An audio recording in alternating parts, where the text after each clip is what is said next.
In this video, I want to show you how to load the paper inside of your Brother MFC-L2900DW printer.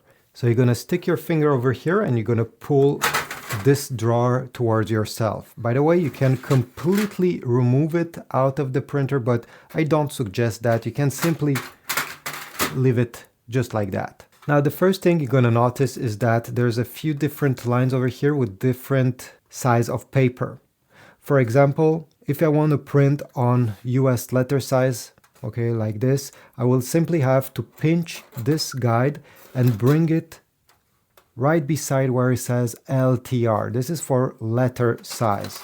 Okay, I'll do this and it will click in place.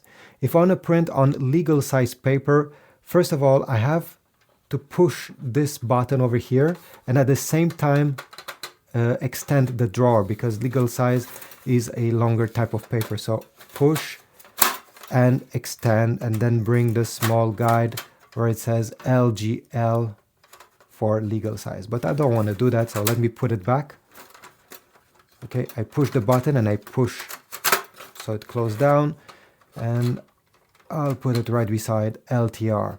Same thing with these guides, all right? You can simply pinch and the size of the paper is marked over here.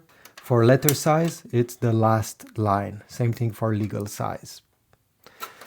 All right, once you have adjusted those guides, you simply take the paper and you drop it, okay?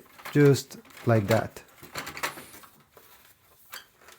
That's how it's supposed to look. And if you see over here, you're gonna notice there is a red line with 3 triangles. This means that you should never put paper above the red line. If not, it will jam the printer.